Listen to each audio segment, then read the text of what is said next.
तो देखो स्टूडेंट, आज क्लास में हम लोग आईपीआर पढ़ने वाले हैं, इंटेलेक्चुअल प्रॉपर्टी राइट। तो इस वर्ड का मतलब ही समझ में आ जाना चाहिए तुम लोग को। इंटेलेक्चुअल प्रॉपर्टी राइट यानी कि ब्रेन का यहाँ पे काम है।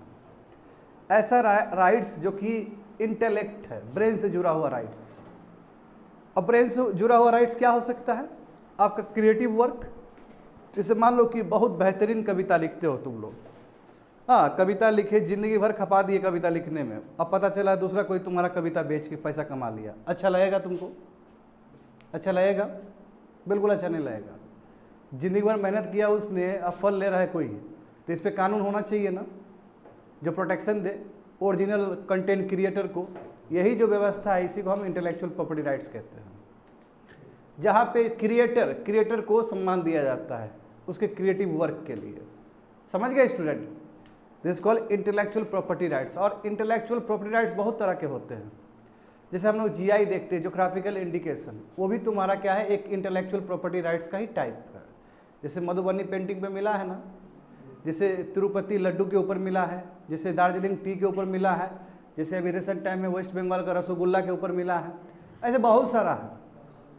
बात समझे? ये जीआई टैग है, तो समझो ये चीज़ को।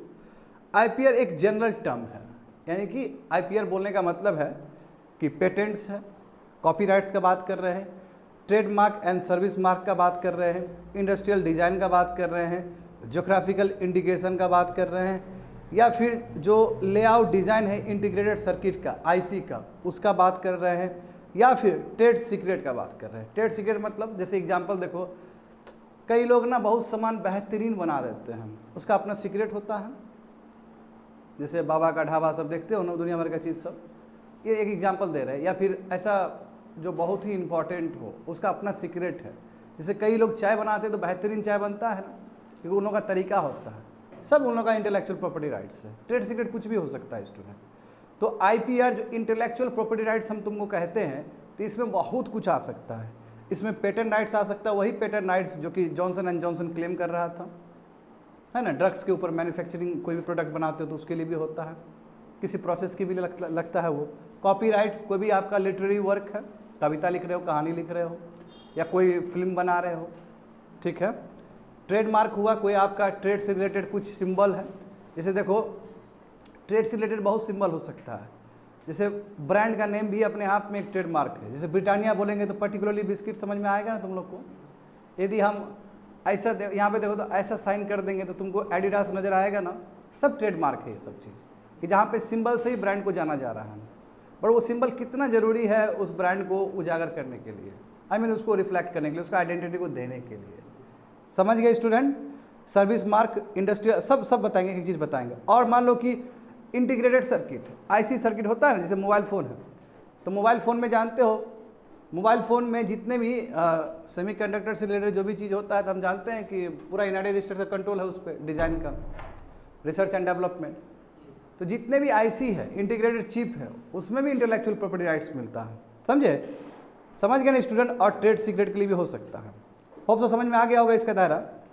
तो आईपीआर का मतलब होता है लीगल ओनरशिप देना बाय ए पर्सन और बिजनेस ऑफ इन्वेंशन और discovery attach to a particular product और processes which protects the owner against unauthorised copying और इमिटेशन। कहने का मतलब क्या है कि इंटेलेक्चुअल प्रॉपर्टी राइट एक तरह से लीगल ओनरशिप देता है उसी को जो डिजर्व करता है, जिसने बनाया है इस चीज़ को, जिसने क्रिएट किया है, ठीक है।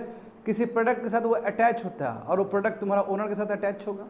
किसी प्रोसेस को दिया जाता है क्योंकि वो प्रोसेस किसी आदमी ने इन्वेंट किया हो, किसी कंपनी ने इन्वेंट किया हो। तो कहने का मतलब ये पीपल को, ग्रुप ऑफ पीपल को, कंपनी को लीगल प्रोटेक्शन देता है कि आपका मेहनत का आपको ही फल मिलेगा। हाँ, ये अलग बात है कि हम अपना लाइसेंस दे सकते हैं किसी को, हमने कोई सामान बनाया है तो हम किसी को लाइसेंस दे के बोल सकते हैं कि तुम भी बनाओ, उसके लिए वो रेगुलर फ़ी देगा हमें, ये हो सकता है। समझ रहे स्टूडेंट? समझ में आ गया नहीं चीज़? तो इसलिए अनऑथोराइज कॉपी नहीं होना चाहिए, बिना पूछे हुए कॉपी नहीं होना चाहिए। कॉपी करना है करो, जाके लाइसेंस ले लो उनसे, जो कि ओरिजिनल कंटेंट मेकर है, उससे आप ले सकते हो। कॉपी करके वो नहीं करना है, समझे ना। किसी को भी दे दिए, दूसरे का वर्क ऐसे तो मारना नहीं है। और दूसरे का वर्क में कुछ भी हो सकता है, पेटेंट हो सकता है, कॉपीराइट्स होता है, एंड सो ऑन। तो सबसे पहले हम लोग कॉपीराइट से समझते हैं कॉपीराइट क्या होता है। देखो, कॉपीराइट का भी दायरा बहुत बड़ा है। अब यहाँ अभी तो ओवरऑल किए ना आईपीआर, क्योंकि आईपीआर जनरल टर्म है, आईपीआर में कुछ भी हो सकता है। अब हम लोग स्पेसिफिक देख रहे हैं सभी चीज़ कि कॉपीराइट का मतलब क्या होता है, पेटेंट राइट्स का मतलब क्या होता है, जीआई का मतलब क्या होता है, इंडस्ट्रियल डिजाइन का मतलब क्या होता है, एवरीथिंग विल लुक। ये दोनों मॉडल इसलिए एक साथ करवा रहे हैं क्योंकि दोनों का रिलेशन है एक दूसरे से। 2 पढ़ लोगे तो कंप्लीट हो जाएगा पूरा मॉडल, समझ गए ना।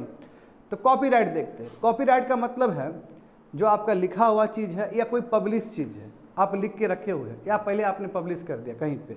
एग्जाम्पल देखो, बुक्स हो सकता है, आपका लिरिक्स हो सकता है, आपका सॉन्ग्स हो सकता है, फिल्म हो सकता है, वेब कंटेंट हो सकता है, ठीक है, या आर्टिस्टिक वर्क हो सकता है। आर्टिस्टिक वर्क का मतलब पेंटिंग हो सकता है, इमेज हो सकता है, कुछ भी हो सकता है, ठीक है, वो आपने लिखा है या आपने पब्लिश किया इस तरह का वर्क। तो यदि आप कॉपीराइट्स मिल जाता है, इसका मतलब क्या है, कोई दूसरा कोई क्लेम नहीं कर सकता इस पर कि हमारा है ये, पहले ही आपने फाइल कर दिया कॉपीराइट्स के लिए। कॉपीराइट मतलब राइट है जो लॉ देती है क्रिएटर को, यानी कानून, एक कानून व्यवस्था है कॉपीराइट जो क्रिएटर को मिलता है, चाहे वो लिटरेरी से रिलेटेड हो यानी कि किताब से रिलेटेड हो, किताब का वर्क से रिलेटेड हो, या ड्रामेटिक हो यानी स्टोरी से रिलेटेड हो, या म्यूजिक से रिलेटेड हो, या कोई भी आर्टिस्टिक वर्क हो सकता है, पेंटिंग वगैरह हो सकता है, या फिर जो प्रोड्यूसर है फिल्म के, या फिर साउंड, या प्रोड्यूसर है तुम्हारा साउंड रिकॉर्डिंग का, वो सब के लिए कॉपीराइट्स का प्रबंध होता है, समझे। ये केवल खाली लिखने तक ही सीमित नहीं है, साउंड भी, साउंड रिकॉर्डिंग भी, जैसे अपना अपना ट्रैक होता है ना, जैसे देखते हो ना इंडिया बहुत वायलेट करता है इस कॉपीराइट को, फॉरेन कंट्री का म्यूजिक सब उठा के अपना ही ट्रैक घुसा देता है। ऐसा बहुत सारे देखे हो ना तुम लोग गाना, जो बाहर का गाना है पूरा उठा दिया, जैसे तुम लोगों को पता है अनु मलिक बहुत कॉपी करता था बाहर का सॉन्ग, बहुत ज़्यादा। और कई बार हमारा गाना भी वो लोग कॉपी किया, ऐसा नहीं कि हमारा गाना कॉपी नहीं किया, बट ज़्यादातर हमने चोरी किया है बाहर से। तो ये कॉपीराइट्स का उल्लंघन माना जाएगा स्टूडेंट, समझ गए ना। चाहे प्रोड्यूसर हो तुम्हारा फिल्म का, चाहे प्रोड्यूसर हो तुम्हारा साउंड रिकॉर्डिंग का, इस सब के ऊपर उसको लीगल ओनरशिप है कि क्यों, क्योंकि ये आपका बनाया हुआ चीज़ है। जब आपका बनाया हुआ चीज़ है तो आपको ही अधिकार है right to reproduction. Right to reproduction का मतलब क्या है, इस चीज़ को बढ़ाना।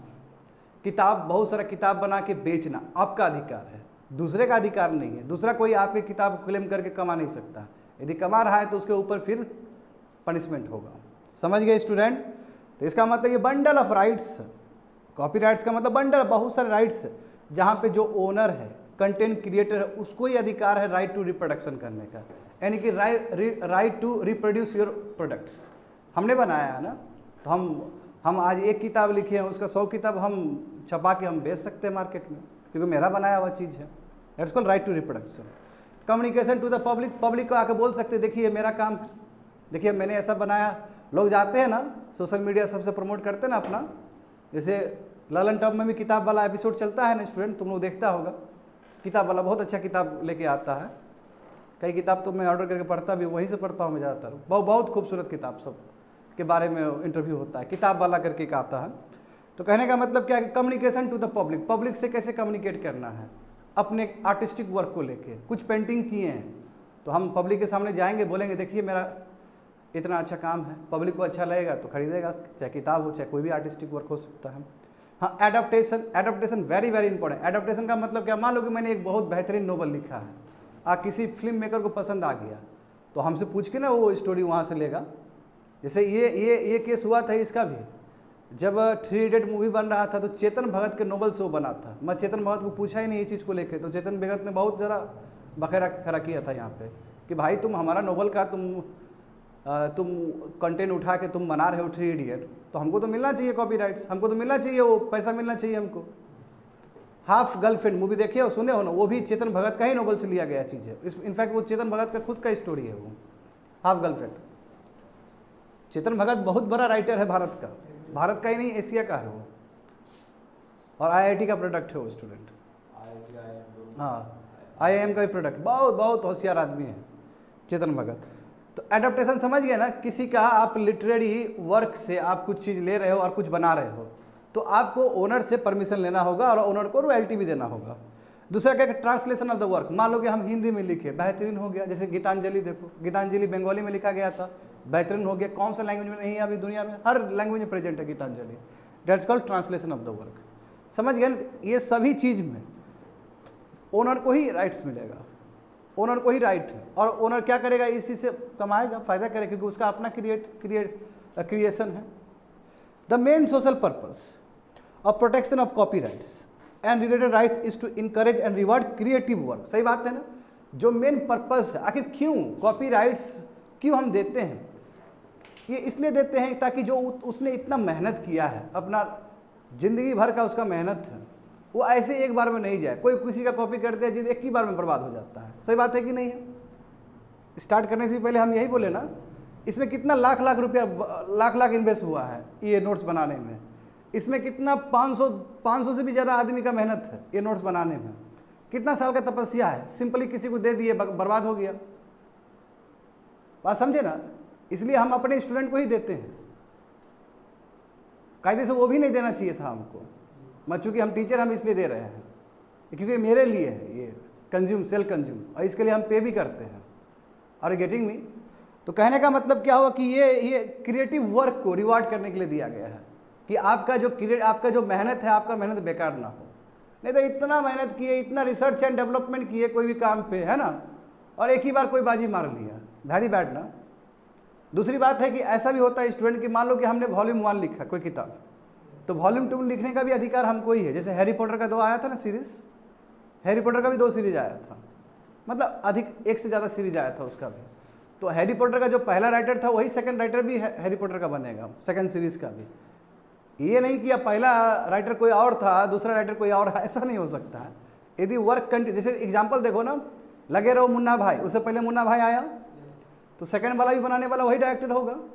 ऐसा नहीं तीसरा डायरेक्टर आके ये नहीं बोल सकता कि लगे रहो मुन्ना भाई के थर्ड फॉर्म हम बनाएंगे। You can't say this thing, क्योंकि वो क्रिएटिव वर्क उसका था। समझ रहे हो? ये हर जगह लागू होता है। हम तो बोल तो रहे हैं, फिल्म में भी लागू होता है, सॉन्ग्स में भी लागू। देखो अभी सॉन्ग्स में कितना गड़बड़ हो रहा है। नेहा कक्कड़ जैसी झुटपुटिया बच्चा सब आके कुछ से कुछ गाना गा दे रही है। नहीं, ये कॉपीराइट्स का उल्लंघन हो रहा है। ये सोचो, ये सोचने वाली बात है इंडिया में, क्योंकि ये सॉन्ग पे ना खरीदा जा सकता है। हाँ, यू आर करेक्ट, खरीदा जा सकता है, मगर आप बिना खरीदे हुए आप गा के पैसा कमा रहे हो, तो ये अनएथिकल प्रैक्टिस है। जैसे मैं इसलिए बोल रहा हूँ क्योंकि एक गाना जो था उसका, बहुत बेहतरीन गाना, हाँ, फाल्गुनी पाठक का, मैंने पायल क्यों चमकाई, सुनी होगा ना? वो गाना उसी का आवाज़ में अच्छा लगता था। ये गाना गा के और ख़राब कर दी उस गाना को, ठीक है, इसलिए उसका दिमाग ख़राब हो गया फाल्गुनी पाठक का। वो आई बोली क्या है ये, मेरा अच्छा खासा गाना को भी ख़राब कर दी। सही बात है, बुरा लगेगा ना? ठीक है, ये सब कॉपीराइट्स का ही मामला है। हाँ, बट वो नेहा कक्कड़ से जब पूछने के लिए गया तो नेहा कक्कड़ ने वही बोला जो तुम बोले हो, हम खरीद दिए हैं जिसका था। तो मगर फिर भी तो आदमी तो फाल्गुनी पाठक को ही देखता है ना, और भले वो सिंगर एक्चुअल में क्लेम प्रोड्यूसर का होगा, क्योंकि एक गाना जो बनता है उसमें प्रोड्यूसर का सबसे बड़ा रोल होता है कि पैसा लगाता है ना वो। देखो फिल्म जब हिट हुआ तो सबसे ज़्यादा जो फायदेमंद होगा वो प्रोड्यूसर रहता है, और जब फिल्म पीटा तो बाकी एक्टर लोग भाग जाएगा, छोड़ो, प्रोड्यूसर ऐसे माथा पटक के बैठा रहेगा कि चलो पिट गया हमारा, क्योंकि सब ज़रा पैसा उसी का लगता है। तो वही बात है। कई अभिनेता लोग ऐसे होते हैं, वो बोलते हैं कि जितना ज़्यादा कमाई होगा उसके हिसाब से हम शेयर लेंगे। हाँ, अब बड़े बड़े स्टार लोग ऐसे ही करते हैं। अब जैसे मान लो कि कहानी वहानी, देख सुनो, कहानी वहानी कुछ है ही नहीं, मैं सलमान खान को ले लो फिर भी मूवी हिट होगा। क्यों? क्योंकि उसका ब्रांड नेम बहुत बड़ा है ना। सलमान खान से एक प्रचार करवाओ तो तुमको 3 करोड़ 4 करोड़ लेगा एक बार में, 2 मिनट अपीयरेंस आने में स्क्रीन में, बहुत बड़ा नाम है वो। समझ में आ रहा है ना? फिल्म में चले गए, देखो ज़्यादा समझ में आएगा। देखो, the rights of author of literary and artistic work, जैसे जो भी, चाहे बुक हो या कोई भी राइटिंग्स हो, चाहे म्यूजिकल कंपोजिशन हो, चाहे पेंटिंग हो, चाहे स्कल्पचर हो, स्कल्पचर समझते हो ना, जो मूर्ति बनाता है, या कंप्यूटर प्रोग्रामिंग हो या फिल्म हो, ठीक है, ये जो भी राइट्स है ये कम से कम मिनिमम 50 साल के लिए मिलता है एक राइटर को या एक तुम्हारा क्रिएटर को। सॉरी, 50 साल नहीं, मरने के बाद भी 50 साल तक मिलता है। जीवन भर तो रहा ही रहा, मरने के बाद 50 साल बाद ही मिलेगा। जैसे मान लो कि एक बहुत बड़े क्रिएटर है जैसे चेतन भगत, अब उसको मार नहीं रहे, सोचो एक एग्जांपल देखो, उसको मारना नहीं चाहते, वो बहुत अच्छा, अभी तो बहुत कुछ करेगा भारत के लिए।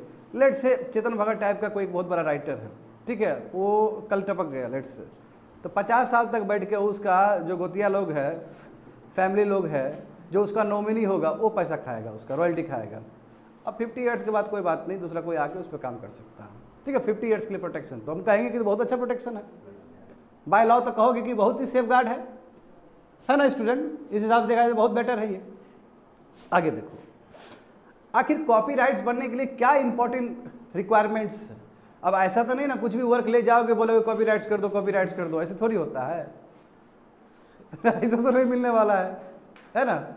तो कॉपीराइट्स के लिए देखो, वर्क आपका बहुत ही ओरिजिनल होना चाहिए, बहुत ही ओरिजिनल वर्क होना चाहिए, आपका अपना होना चाहिए, किसी से कॉपी पेस्ट नहीं होना चाहिए, ओरिजिनल वर्क होना चाहिए, और वो टेंजिबल मीडियम का होना चाहिए। क्या होता है टेंजिबल मीडियम?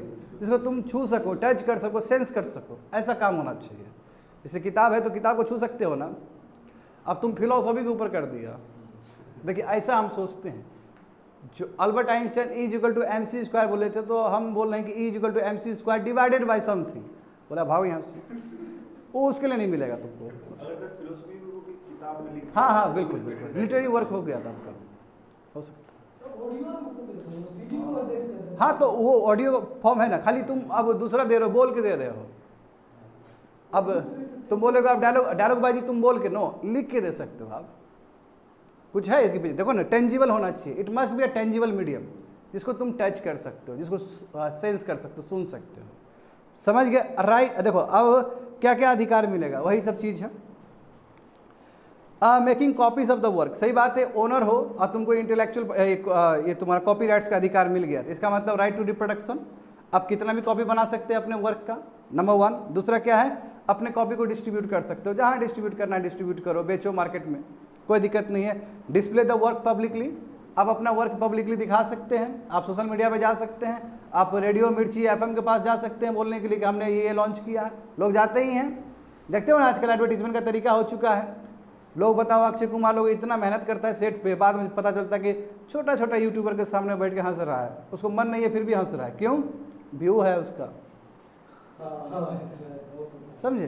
जैसे एक लड़का है ना, भुवन बान, अब वो क्या है यार, कुछ नहीं है वो लड़का, वो बेकार, कोई काम का ही नहीं है, मेरे हिसाब से तो कोई काम का ही नहीं है, मगर अब उसको शाहरुख खान जैसा आदमी गला उला मिलता है उससे, बट ठीक है, उसका मेहनत है, बट शाहरुख खान के सामने तो कुछ नहीं है वो, मगर शाहरुख खान फिर भी उसको वो कर रहा है, क्यों? क्योंकि भाई उसका एक ही दिन में उसका 2 मिलियन व्यूज चल जाता है। तो सीएम तो जा सकते हैं यूट्यूबर के पास, एकदम क्या शाहरुख खान के बाद। हाँ तो वही बात है ना, सीएम बैठ गए, हाँ भूपेश बघेल तो हर समय इधर ही उधर रहता है। हाँ देखे उसका, संदीप का देखे हो क्या, संदीप का, ओ मस्त मस्त बोलता है, कैच करो ए तुम लोग इंटरव्यू देखा करो। देखो यहाँ पे मेक डेरिवेटिव वर्क्स, क्या होता है डेरिवेटिव वर्क्स का मतलब वॉल्यूम 1 हम लिखे थे, वॉल्यूम 2 हम ही लिखेंगे, कहने का मतलब ये है, दैट इज डेरिवेटिव वर्क्स। हाँ मॉडिफिकेशन कर सकते हो आप लोग, other new uses of work. अब मान लो कि एक कोई आपने प्रोडक्ट बना दिया, लेट से आपने प्रोडक्ट कुछ बना दिया, या फिर आपने एक किताब लिख दिया कोई भी चीज़, तो उसको आप दूसरे तरीके से भी कर सकते हो। जैसे मान लो कि आपका किताब था, आपने कहा कि नो पोएम में जाएगा ये, तो वो भी कर सकते हो। हरिवंश राय बच्चन का बहुत सारा चीज़ लिखा होगा, तो अपना एक कविता को दूसरे तरीके से भी रिप्रेजेंट कर सकते हैं, तो वही कि other new uses of work, ठीक है। या फिर आपका एक काम को दूसरे मीडिया में भी कन्वर्ट कर सकते हैं, ट्रांसलेशन कर सकते हैं, ये भी अधिकार है आपको। मेन पर्पस वही है कि इनकरेज करना और आपको रिवार्ड करना क्रिएटिव वर्क के लिए। देखो वेरी वेरी इंपॉर्टेंट, ये किस मिनिस्ट्री के अंदर आएगा कॉपीराइट्स, तो ये तुम्हारा देखो, ये मिनिस्ट्री का नाम चेंज हो गया है, लिखा है ना जो ministry of human resources development, इस मिनिस्ट्री का नाम चेंज हो गया, अभी क्या है, मिनिस्ट्री ऑफ एजुकेशन है ना, मिनिस्ट्री ऑफ एजुकेशन है जी। शुरू में मिनिस्ट्री ऑफ एजुकेशन ही था, राजीव गांधी ने इसका नाम चेंज करके मिनिस्ट्री ऑफ ह्यूमन डेवलपमेंट कर दिया, और फिर मोदी जी नाम चेंज करके मिनिस्ट्री ऑफ एजुकेशन कर दिया। जैसे ही न्यू एजुकेशन पॉलिसी आया था तो उसके बाद इसका नाम चेंज करने का प्रयास किया गया है, और अभी हो गया है, ठीक है स्टूडेंट। इसके लिए देखो एक हमारे पास पार्लियामेंट का एक्ट है, कॉपीराइट एक्ट 1957, जो रिसेंटली तुम्हारा अमेंड किया गया था 2012 में। होप सो समझ में आ गया। कोई पूछेगा कॉपीराइट्स कौन सा मिनिस्ट्री के अंदर आता है, मिनिस्ट्री ऑफ एजुकेशन के अंदर आता है। मिनिस्ट्री इंपॉर्टेंट है, याद करना, ठीक है, क्योंकि हर तुम्हारा जितना भी इंटेलेक्चुअल प्रॉपर्टी राइट है सेम मिनिस्ट्री के अंदर नहीं रहेगा, अलग अलग मिनिस्ट्री के अंदर रहता है वो। पेटेंट देखो, पेटेंट्स का मतलब क्या है, ए patent is granted for invention which is a new product, यानी कि पेटेंट जो दिया जाता है वो तब दिया जाता है जब आपने कोई नया प्रोडक्ट को इन्वेंट किया है। बताओ तो इन्वेंशन और डिस्कवरी में क्या अंतर है। डिस्कवरी मतलब जो पहले से कोई चीज़ प्रेजेंट है उसको आपने दिखाया, डिस्कवरी मतलब जो पहले से प्रेजेंट है, इन्वेंशन मतलब ऑल टुगेदर न्यू थिंग जो कि आपके मेहनत से आया है, दैट्स कॉल्ड इन्वेंशन। समझ गए ना? तो इन्वेंशन करना ऐसा कोई प्रोडक्ट को या फिर कोई प्रोसेसेस को। प्रोसेसेस क्या होता है? कोई भी ऐसा प्रोसेस जो कि बाद में जाके एंड तुम्हारा एक कोई प्रोडक्ट मिले, यानी कि बहुत सारा प्रोसेस यूज होता है ना एक प्रोडक्ट बनाने के लिए, और आपका प्रोसेस बहुत ही यूनिक है और उसकी वजह से कोई नया प्रोडक्ट बन रहा है, तो उस प्रोसेस पे भी आप पेटेंट राइट्स दिलवा सकते हो। बात समझ में आ गया ना? तो प्रोडक्ट भी साथ साथ प्रोसेसेस भी, दोनों के लिए मिलता है पेटेंट राइट्स, केवल प्रोडक्ट के लिए नहीं, प्रोसेस के लिए भी। प्रोसेस मतलब तरीका, प्रोडक्शन करने का तरीका या प्रोडक्ट बनाने का तरीका। बट कंडीशन क्या है? नोवेलिटी होना चाहिए। नोवेलिटी का मतलब क्या? न्यू होना चाहिए आपका प्रोडक्ट, ठीक है। एंड नॉन ऑब्वियसनेस, क्या होता है नॉन ऑब्वियसनेस मतलब? इसका मतलब किसी को पता नहीं था पहले, ऑल टुगेदर न्यू, कोई जानता नहीं था इसके बारे में, समझे। और इंडस्ट्रियल यूज, इंडस्ट्रियल यूज का मतलब क्या है कि मास लेवल पे ये यूज हो सके। जैसे देखो ना, अभी ड्रग्स के ऊपर पेटेंट राइट्स लगता है ना, ड्रग्स के ऊपर पेटेंट राइट क्यों मिलता है? क्योंकि वो बहुत लोग यूज करता है उस चीज़ को, इंडस्ट्रियल यूज होगा, वो नीचे तक डिस्ट्रीब्यूशन बहुत लंबा होगा उसका। अब तुम एक बना लिए और एक ही आदमी का इलाज हो रहा है, अब तुम बोले को पेटेंट राइट्स चाहिए, काहे देगा तुमको? वो बेडाक्विलिन के ऊपर चल रहा था ना पेटेंट राइट्स, क्यों? बेडाक्विलिन पूरा टीबी पेशेंट्स को देखता है, तो इसका इंडस्ट्रियल यूज हुआ कि नहीं हुआ? इंडस्ट्रियल यूज को मतलब वो इंडस्ट्री वाला यूज नहीं है, हाँ, बल्क में यूज के लिए। Patent describes an invention for which the inventor claim the exclusive right to make, use and sell an invention for a specific period. इसका मतलब पेटेंट्स का मतलब क्या होता है? जो भी आपने इन्वेंशन आपने किया, जो आप क्लेम कर रहे हो, आपको पूरा अधिकार है, आप बिल्कुल, आपको पूरा अधिकार है आपको इस तरह का प्रोडक्ट बनाने का, क्योंकि आप बना के दिखा दिए, तो यस यू कैन मल्टीप्लाई, आप बना सकते हो, आप यूज़ कर सकते हो, इनफैक्ट आप सेल भी कर सकते हो, अपना कोई ब्रांड नेम के साथ आप सेल कर सकते हो, कोई दिक्कत नहीं है। और इसके लिए जानते हो 20 साल के लिए मिलता है। फॉरेन कंट्री में फॉरेन मैन्युफैक्चर क्या करता है? 20 साल जैसे अंतिम खत्म होने वाला होता है, 18-19 साल, उस समय थोड़ा सा एवरग्रीन कर देता है, थोड़ा सा मॉडिफाई करता है, बोलता है देखो नया नया चीज़ लाए हैं। प्रोसेसेस में, उस दिन प्रोसेसेस में भी तो था, बेडाक्विलिन का क्या था? प्रोसेस ही तो था ना। बेडाक्विलिन का क्या था? प्रोसेस को ही लेके था ना, कि एक सॉल्ट लेके आए हैं, नया सॉल्ट लेके आए हैं, सॉल्ट में कुछ मॉडिफिकेशन लाए हैं। तो हमारा जो पेटेंट ऑफिसर था उसने क्या बोला कि एफिकेसी थोड़ी बढ़ने वाला है, इससे एफिशिएंसी भी तो बढ़ना चाहिए उसका। समझ में आ रहा है ना? सभी चीज़ लिंक करते जाओ उससे। हाँ, इन्वेंशन देखो क्या है? इन्वेंशन एक्चुअल में न्यू सोल्यूशन है टेक्निकल प्रॉब्लम का, कोई भी प्रॉब्लम है उसका एक नया सोल्यूशन ही तुम्हारा इन्वेंशन है, वो भी टेक्निकल सोल्यूशन है। और क्या हो सकता है आपका इन्वेंशन? आपका प्रोडक्ट हो सकता है, आपका प्रोसेस हो सकता है, या आपका न्यू यूज़ हो सकता है। न्यू यूज़ का मतलब क्या है कि मान लो एक सामान बना रहे थे, मैं सबको लग रहा था कि यही यूज़ होगा, यही यूज़ होगा, इसी के लिए यूज़ किया जाएगा। मैं हमने क्या किया? हमने ये बोल दिया कि नो, ये मेरा जो हम बनाए हैं ये केवल इसी के लिए नहीं, इसके लिए भी यूज़ हो सकता है, तो वो भी आ सकता है यहाँ पर न्यू यूज़। पहले क्या था कि कन्वेंशनल यूज़ था, अब बोल दिया कि ये भी काम करेगा, ये it is also come under your patent. समझ में आ गया ना स्टूडेंट? देखो पेटेंट के अंदर क्या क्या हो सकता है, पेटेंट का रिक्वायरमेंट क्या है? यदि कोई भी पेटेंट क्लेम कर रहा है अपने प्रोडक्ट पे, अपने प्रोसेस पे और अपने न्यू यूज़ पे, तो रिक्वायरमेंट क्या है कि यूज़फुल होना चाहिए, कारगर होना चाहिए, नोबल होना चाहिए, नॉट ऑब्वियस, कोई लोग को पता नहीं होना चाहिए पहले से, ठीक है। And failure to meet any of this criteria will prevent, और यदि मान लो कि यूज़फुल नहीं है, नोबल नहीं है, नॉट ऑब्वियस है, तो भाई तुमको नहीं मिलने वाला है पेटेंट। पता चला सब छाप के लाया है इधर उधर से, यू कांट डू दिस।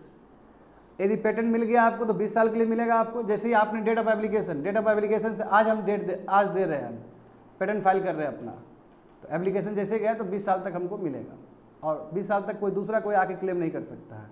और यदि वो कर रहा है तो उसके ऊपर फिर हम लगा देंगे केस। तो देखो इंडियन पेटेंट ऑफिस, अभी देखो यहाँ से इंपॉर्टेंट हो जाएगा। देखो इंडियन पेटेंट ऑफिस कौन चलाता है? तो controller general of patents design and trademark, ठीक है। ये जो controller general of patent design and trademark जो है, ये बहुत इंपॉर्टेंट ऑफिस है तुम्हारा, ठीक है। और ये आता है तुम्हारा ministry of commerce and industry के अंदर आता है। वेरी वेरी इंपॉर्टेंट डिपार्टमेंट है ये, ठीक है। तो वहाँ पे लिखा गया कि देखिए किस मिनिस्ट्री के अंदर डिपार्टमेंट, देखो ये डिपार्टमेंट, बढ़िया सुनना अच्छे से, department of industrial policy and promotion का नाम चेंज हो गया, इसलिए तुम लोग को स्लाइड करके भेजे थे ना हम, DPIIT, ठीक है। इस डिपार्टमेंट का नाम चेंज हो गया, बट जो मिनिस्ट्री है, मिनिस्ट्री तो वही रहेगा, ministry of commerce and industry. तो जाकर चेक करेक्ट कर लेना है उसमें जाके, ठीक है। वो मिनिस्ट्री का हाल फिलहाल में 1-1.5 साल पहले नाम चेंज हो गया था। तो अब department of industrial policy and promotion नहीं कहलाएगा, DPP तुम्हारा DIPP नहीं कहलाएगा, वो क्या कहलाएगा, DPIIT। ठीक है, और कौन सा एक्ट है इसके लिए, पार्लियामेंट में क्या एक्ट पास हुआ था, तो पेटेंट एक्ट 1970 जो कि रिसेंटली अमेंडमेंट हुआ था 2005 में। होप सो समझ में आ रहा होगा तुम लोग को। आगे देखो पेटेंट्स का, देखो आखिर किस हिसाब से पेटेंट राइट्स किस हिसाब से फाइल किए जाएंगे। बहुत सारे लोग होगा जो फर्स्ट फाइल करेगा उसी को मान्यता मिलेगा। मान लो कि एक प्रोडक्ट 2 आदमी ने इन्वेंट किया, एक प्रोडक्ट 2 कंपनी ने इन्वेंट किया, तो किसको अधिकार देंगे, जो सबसे पहला फाइल किया था, है ना, जिसे सबमिट किया था एप्लीकेशन, उसको मानेंगे। तो वही लिखा गया यहाँ पे कि इंडियाज पेटेंट लॉ का मानना है फर्स्ट टू फाइल प्रिंसिपल, जिसने पहला फाइल किया अपने पेटेंट्स के लिए उसको अधिकार मिलेगा पेटेंट्स का। समझ गए नहीं, यानी कि लेट से 2 पीपल एक ही पेटेंट्स को आइडेंटिकल इन्वेंशन सेम ही किया है, हाँ, दोनों फाइल दोनों किया है, तो किसको मान्यता मिलेगा, उसको मिलेगा जो सबसे पहला तुम्हारा एप्लीकेशन दिया था। समझ गए। तो इसलिए IPR gives the holder the exclusive right of exploitation, यानी कि IPR क्या है, जो रियल जिसने बनाया है उसको पूरा राइट देता है कि आप जितना यूज़ करना करो, कि जितना एक्सप्लॉइट मतलब नेगेटिव वर्ड नहीं है, जितना आपको एक्सप्लॉइट करना है, जितना आपको रिप्रोडक्शन करना है, कॉपी बेचना है, पब्लिश करना है पब्लिक के बीच में, आप सब कर सकते हो। ठीक है, आप मैन्युफैक्चरिंग कर सकते हो, यूज़ कर सकते हो, प्रोडक्ट बेच सकते हो, ऐसे प्रोसेस को इन्वॉल्व रख सकते हो, जो भी प्रोसेस के ऊपर भी होता है ना, सब चीज़ कर सकते हो। द ओनर में ऑल्सो अलाउ द इन्वेंशन, हाँ बाकी लोग भी आए बोले कि नो हमको भी चाहिए, तो ठीक है लाइसेंस ले लो। जैसे हम ओनर हो गए, हमने पेटेंट्स कर दिया, अब कोई आदमी आया बोला कि आपका दीजिए हमको पेटेंट्स, ठीक है हम दे देंगे उसको, बट रॉयल्टी चार्ज लेंगे हम 1 साल के लिए, बोलेंगे इतना पैसा हम दे रहे हैं तुमको, हम बात समझ गए। तो कोई दूसरा कोई आके भी कर सकता है, बट उसके लिए क्या है, फेयर रिम्यूनरेशन मिलना चाहिए, कंपनसेशन के बदले में। मतलब कहने का मतलब कंपनसेट करना पड़ेगा ना, आखिर हमारा हार्डवर्क है, वो हमारा रिसर्च एंड डेवलपमेंट है, हम 20 साल मेहनत किए थे उस पर। देखो मैं सिंपल एग्जांपल कहना चाहता हूँ कि आईफोन, देखो आईफोन कितना मिलता है, 1 लाख 1.5 लाख रुपये मिलता है आईफोन। तुम्हें पता है कितना बनता है वो, मुश्किल से मुश्किल 20,000 में बनता होगा वो, मुश्किल से बता रहा हूँ। तो 1 लाख 1.5 लाख क्यों पड़ा, क्योंकि भाई वो आईफोन बनाने के लिए कितना साइंटिस्ट को हायर करना पड़ा, कितना रिसर्च हुआ उसके ऊपर, कितना लेबोरेटरी में काम हुआ, दिन रात काम किया है वो लोग, तब जाके ये तुम्हारा बना है। तो 15 से 20% ही एक्चुअल में लगता है कॉस्ट, मैं जितना 80 to 85% जो जा रहा है वो सब इंटेलेक्चुअल प्रॉपर्टी राइट्स के लिए जा रहे हैं पैसा। क्यों, क्योंकि हार्ड वर्क है उन लोगों का, मेहनत है, ब्रेन का काम है। बात समझ में आ गया ना, वही सब चीज़ दिया गया है यहाँ पे। आगे देखो तो क्या यूज़ ऑफ पेटेंट्स, मगर हम कहें कि सब पे पेटेंट देने वाले नहीं हैं। हमारा जो इंडियन एक्ट है उसमें सब पे पेटेंट नहीं देते। जैसे देखो कंप्यूटर पे, जैसे कंप्यूटर पे कोई वर्क होगा तो हम पेटेंट नहीं देंगे, उस दिन बताए थे ना।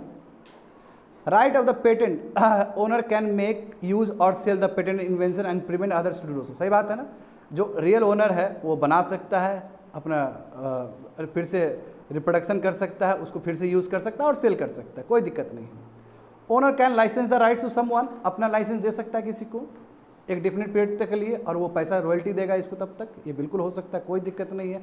हाँ, इसका मतलब ये नहीं कि ओनरशिप चेंज हो जाएगा, ओनरशिप उसी के पास रहेगा। हाँ, मगर ये ध्यान दो तुम लोग, तो अच्छे से ध्यान दो यहाँ पे, ओनर चाहे तो अपना ओनरशिप बेच सकता है। रॉयल्टी राइट देने का मतलब ये नहीं कि ओनरशिप बेच दी है, हम चाहेंगे कि हमने जो इन्वेंट किया वो हम बेचना चाहते हैं तो बेच सकते हैं, फिर ओनरशिप ट्रांसफर हो सकता है, बट ओनर चाहेगा तब। बट ओनर किसी को लाइसेंस दिया इसका मतलब ये नहीं कि ओनरशिप ट्रांसफर किया है। अभी भी इंटेलेक्चुअल प्रॉपर्टी राइट्स, अभी भी पेटेंट राइट्स का अधिकार हमको ही है। तो पेटेंटेबल सब्जेक्ट मैटर, अब क्या क्या है, देखो क्या क्या चीज़ आप पेटेंट कर सकते हो, कहने का मतलब ये है। तो हमारा जो एक्ट है ना, ये ऊपर जो बताए थे बच्चा लोग तुम लोग को, देखो पेटेंट एक्ट 1970, उसमें क्या क्या हम चीज़ कर सकते हैं, कौन सा चीज़ पेटेंट हो सकता है। मशीन हो सकता है, मशीन कोई नया मशीन बना के लेके आ रहे हो तो बिल्कुल पेटेंट कर सकते हो, है ना। आर्टिकल्स ऑफ मैन्युफैक्चर, यानी कि बनाने के लिए, कोई भी मैन्युफैक्चरिंग करने के लिए क्या क्या आप डिवाइस इन्वेंट किए हो। जैसे मान लो कि कोई बड़ा कुछ चीज़ बना रहे हो और उसमें बहुत सारा मशीन तुमने इन्वेंट किया, आर्टिकल्स इन्वेंट किया, सामान सब, है ना, इक्विपमेंट सब बनाया, तो उसके लिए आप पेटेंट राइट्स कर सकते हो। कंपोजिशन ऑफ मैटर, केमिस्ट्री, कोई भी कंपोजिशन आप बना रहे हो तो उसमें कर सकते हो। हाँ, प्लांट्स को बट एसेक्सुअली रिप्रोडक्शन करवाए, हाँ सेक्सुअली नहीं है, एसेक्सुअली है, हाँ एक ही प्लांट से, बहुत तरीके से हो सकता है, तो उस समय भी आप पेटेंट करवा सकते हो। डिज़ाइन आपका, डिज़ाइन के लिए भी आप पेटेंट कर सकते हो, वेरी इंपॉर्टेंट। प्रोसेसेस, मैंने कही पहले भी कहा है, प्रोसेस मतलब जान लो, मान लो कि आपने क्या किया है कि एक प्यूरिफाई किया एक प्रोटीन को या न्यूक्लिक एसिड को, जो कि पहले का पता नहीं था किसी लोग को, पहले नहीं पता था आदमी को कैसे प्यूरिफाई किया जाता है प्रोटीन को, न्यूक्लिक एसिड को। तो ये आपने नया चीज़ करके दिखाया है और इससे बहुत फ़ायदा हो रहा है, केवल आपको ही नहीं लोगों को भी फ़ायदा होगा, तो आप पेटेंट करवा सकते हो। जैसे मान लो कि यूज़फुल ड्रग्स को कैसे हम स्क्रीनिंग करें, कैसे टेस्ट करें, इस तरह का नया प्रोसेस कोई लेके आए हो तो पेटेंट राइट्स मिलेगा आपको। कोई नया बिजनेस मॉडल भी हो सकता है, ठीक है।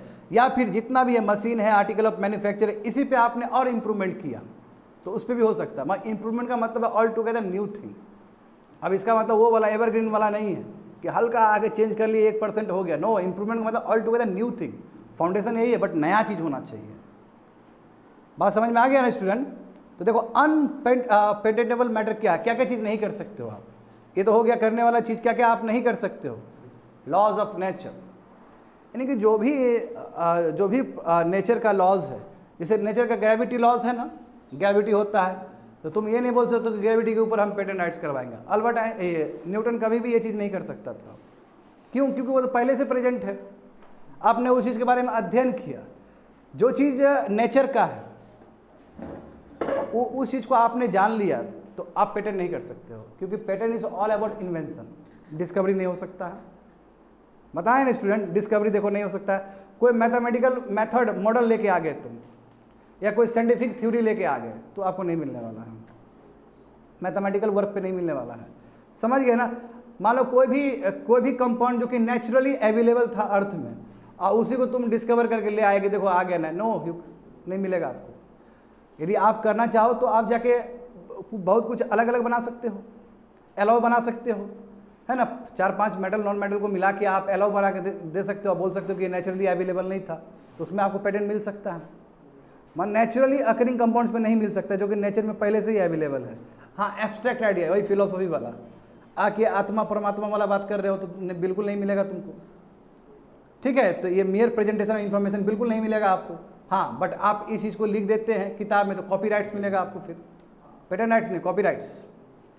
टेक्नोलॉजी जो पहले से नोन है तो उस पर आपको नहीं मिलने वाला है। कोई भी literary, dramatic, musical, artistic work उस पर नहीं मिलेगा। क्यों? क्योंकि उस पर कॉपीराइट्स मिलेगा आपको, इसलिए पेटेंट राइट्स नहीं मिल सकता है। कोई भी स्कीम हो, कोई भी रूल मेथड जो तुम्हारा किया जाता है एक गेम को वो करने में, गेम को बनाने में, या एक कोई प्रोग्राम है गेम कंप्यूटर को रन करवाने में हम बनाते हैं, बहुत सारा प्रोग्रामिंग होता है जी, बोल तो रहे हैं कंप्यूटर से रिलेटेड जो भी प्रोग्रामिंग हो आएगा ही नहीं, उसको पेटेंट राइट्स मिल ही नहीं सकता है। समझ गए ना? हाँ, ये आपका आर्टिस्टिक वर्क है, आपको कॉपी राइट्स मिलेगा, बट आप पेटेंट राइट्स आपको नहीं मिल सकता है। हाँ हाँ हाँ, IPR मिलता है। हाँ, अभी तो नाम है नहीं उसका, पेटेंट राइट्स तो नहीं मिलता, कॉपी राइट्स मिलता, और कंप्यूटर से रिलेटेड नहीं होना चाहिए। देखो एक जगह पे है बायोलॉजी को लेकर, इसके ऊपर बहुत विवाद है अभी रिसेंट टाइम में, इसको लेकर क्या बोलते हैं, अरे हम लोग जो बायोलॉजी में पढ़े थे ना हम लोग, ये DNA से रिलेटेड सब चीज़ था, जेनेटिक, हाँ जेनेटिक इंजीनियरिंग वाला, उस चीज़ को लेके है, उस चीज़ को लेके है कि इस पर मिलना चाहिए कि नहीं मिलना चाहिए। तो इस पर मिलता नहीं है बट लोग क्लेम कर रहा है कि मिलना चाहिए, ठीक है। तो ये बीच का एरिया आ गया ना ये, क्योंकि बेसिक बायोलॉजी पे आपका एप्लीकेशन है वो, क्योंकि बेसिक बायोलॉजी पे एप्लीकेशन को नहीं मिलता है पेटेंट राइट्स एक्चुअल, नहीं मिलेगा ही नहीं। पहले से बायोलॉजी अवेलेबल है, आप करो, नहीं मिलता है आपको, मगर जिस हिसाब से अभी बायोटेक्नोलॉजी ग्रोथ कर रहा है उस हिसाब से मिलना चाहिए, क्योंकि ऑल टुगेदर नया चीज़ बना दे रहा है ये लोग। तो इस चीज़ को लेकर अभी चल रहा है, न्यूज़ में चल रहा है, मतलब बहुत दिन से चल रहा है बैकग्राउंड में, ये हम देखे थे अभी। देखो ये टाइप्स ऑफ पेटेंट, देखो कितने ऑल टुगेदर कितने टाइप्स ऑफ पेटेंट हो सकते हैं। अभी जो पेटेंट्स पढ़ रहे हो, एक यूटिलिटी पेटेंट्स, एक डिजाइन पेटेंट्स और एक प्लांट पेटेंट्स। क्या होता है यूटिलिटी पेटेंट्स का मतलब? कोई मशीन हो गया जो मशीन हम बनाएं, या कोई भी कंपोजिशन ऑफ मैटर, एक मैटर बनाने के लिए अलग अलग जो केमिकल यूज़ होता है, जो भी चीज़ यूज़ हो रहा है वो भी आपका यूटिलिटी पेटेंट्स है। कोई प्रोसेस हो सकता है, कोई बायोटेक पेटेंट्स हो सकता है। बायोटेक यानी कि बायोलॉजी और टेक्नोलॉजी प्लस पेटेंट्स। हाँ देखो इस चीज़ को लेकर विवाद है, मैं पहले ही बोल चुका, बायोटेक पेटेंट्स को लेकर है, इसको लेकर है, क्योंकि बेसिक बायोलॉजी सेम चीज़ रख दोगे तो नहीं होगा, बट उस पर आप मॉडिफिकेशन करोगे तो वहाँ पे भी आपका चेक होगा। क्योंकि कई लोग क्या है कि सिंपल बायोलॉजी आके दिखा देते हैं और बोलते हैं हमको पेटेंट राइट्स मिलना चाहिए। तो समझे ये वाला कंटेंशन है। मैं यहाँ पे समझो ये जितने भी होगा यूटिलिटी पेटेंट्स के अंदर आया। क्या होता है यूटिलिटी पेटेंट्स का मतलब? यूटिलिटी पेटेंट्स का मतलब है जो यूज़ किया जा सके, ऐसा पेटेंट जो कि बाकी लोग को भी काम आता है। मशीन काम आता है कि नहीं काम आता है बताओ, है ना? कंपोजिशन ऑफ मैटर काम आएगा कि नहीं आएगा कोई प्रोडक्ट को बनाने में, लॉन्च करने में, इंडस्ट्रियल यूज़ करने में, ठीक है? कोई भी प्रोसेस देखो जो बेस्ट प्रोडक्ट को क्रिएट करेगा वो काम आता है। यूटिलिटी सब यूटिलिटी पर्पस के लिए है। डिजाइन पेटेंट देखो, डिजाइन पेटेंट का मतलब क्या होता है? ऑर्नामेंटल डिजाइन, किस तरह डिजाइन देना है उसको। लेआउट ऑफ आर्टिकल, एक आर्टिकल का किस तरह का डेकोरेशन होना चाहिए, है? एक चेयर का क्या स्टाइल होना चाहिए, सब डिजाइन पेटेंट्स है जो कि पेटेंट्स के अंदर ही आएगा। तो पेटेंट्स के अंदर यूटिलिटी पेटेंट्स, पेटेंट्स के अंदर डिजाइन पेटेंट्स और लास्ट तुम्हारा plant patents. But plant patents किस में? जो कि असेक्सुअली रिप्रोड्यूसिंग प्लांट्स है उसके लिए। और ये कौन सा प्लांट हो सकता है? वो सब तुम्हारा prevention of plants varieties, PPV act जो दिया गया है, PPV एक्ट, ये तुम्हारा प्रोटेक्शन ऑफ, बाद में रिसर्च कर लेना तुम लोग जाके उसमें, protection of plant varieties act, इसमें सब बताया गया है कि कौन सा प्लांट तुम्हारा प्लांट पेटेंट्स होगा, इसमें सब बताया, लिस्ट ही है, वहाँ पे जाकर चेक कर लेना। समझ गए स्टूडेंट? तो पेटेंट्स भी 3 तरह का होता है। एक यूटिलिटी पेटेंट्स है, यानी कि जिसका यूज़ हो रहा हो, इंडस्ट्रियल यूज़ हो रहा हो, चाहे मशीन हो या कंपोजिशन ऑफ मैटर हो, प्रोसेसेस हो। डिजाइन पेटेंट मतलब जहाँ पे डिजाइन अवेलेबल हो। ऑर्नामेंटल डिजाइन किस तरह बनाना है, किस तरह आर्टिकल का लेआउट होगा, लेआउट का मतलब किस तरह का तुम्हारा उसका आकार होगा, स्ट्रक्चर होगा, और किस तरह का कोई भी प्रोडक्ट का स्टाइल होगा। जैसे देखो इस चेयर का स्टाइल कैसा है, यहाँ रखा है ना, कई चेयर का देखते हो कितना गजब का स्टाइल रहता है, घूमने वाला, शक्तिमान वाला घूमने वाला रहता है, अलग अलग होता है कि नहीं होता है? ये सब डिजाइन पेटेंट्स के अंदर आते हैं। और प्लांट पेटेंट्स मैं बता चुका हूँ जो कि PPV एक्ट यानी protection of plant varieties act के अंदर आता है। इतना ही नहीं, उसको फॉरेस्ट एक्ट के साथ भी जोड़ सकते हो। फॉरेस्ट एक्ट में भी बहुत सारा सामान ऐसा है जो कहा गया कि पेटेंट राइट्स मिलना चाहिए। हाँ, उसके लिए जो केरल गवर्नमेंट जो बनाया था ना, रजिस्टर एक बनाया था, बायोडाइवर्सिटी रजिस्टर लेके आया था। अरे इकोलॉजी में तुम लोग को बताए थे, केरल पहला स्टेट है। देखो वही फिगर दिखाया गया स्टूडेंट, ठीक है? देख रहे हो ना फिगर? हाँ। अब देखो इंडस्ट्रियल डिजाइन क्या होता है, तीसरा नंबर देखते हैं। तो कई विद्यार्थी लोग ना, मैं बताना चाहूँगा, तुम लोग कंफ्यूज करोगे। पेटेंट्स का 3 टाइप होता है ना, तो पेटेंट का जो सेकंड, थोड़ा बढ़िया सुनो, आलसी मत करना, अभी कंफ्यूज हो जाओगे नहीं तो। डिजाइन पेटेंट देखो वहाँ पे, वो डिजाइन पेटेंट्स और ये इंडस्ट्रियल डिजाइन, यहाँ से लोग कंफ्यूज हो जाते हैं। लोगों को लगता है कि ये सेम ही है, सेम नहीं है, दोनों में बहुत अंतर है, ठीक है? ये तीसरा टाइप का इंटेलेक्चुअल प्रॉपर्टी राइट्स, और वो तुम्हारा पेटेंट्स के अंदर था वो चीज़। समझ गए ना? तो देखो यहाँ पे ये डिजाइन, यानी कि जो इंडस्ट्रियल डिजाइन में क्या, डिजाइन का मतलब क्या है?